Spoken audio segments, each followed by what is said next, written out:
पुढच्या 72 तासांमध्ये तुमची ऊर्जा बॉटम ऑफ द डेकचं कार्ड आहे लुकआउट आणि त्याखाली जी कार्ड्स आहेत ती आहेत 5 ऑफ फोर्सेस आणि क्वीन ऑफ कीज. तर तुम्ही एका चांगल्या स्थितीमध्ये आहात. तुम्ही इतरांना मदत करू शकता, रोजगार देऊ शकता. म्हणजे एका चांगल्या स्थितीमध्ये तुम्ही आहात तरी सुद्धा इथे हे कार्ड नुकसानाला दाखवतंय. तर कोणीतरी व्यक्ती तुमच्याकडे मदत मागत आहे किंवा तुम्हाला सुद्धा मदत हवी असू शकते.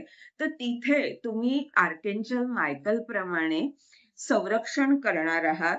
मा जी जी कोणी व्यक्ती मदत मागत आहे, त्याला तुम्ही मदत करू शकता किंवा तुम्हाला मदत हवी असेल, तर ती व्यक्ती तुम्हाला काहीतरी असं संरक्षण देऊ शकते आणि हे कुठे होणार आहे, तर हे तुमचं आणि त्या व्यक्तीचं प्रेमाचं असं नातं आहे आणि त्या नात्यामध्ये हे संरक्षण मिळणार आहे. त्या नात्यामध्ये ही मदत मिळणार आहे.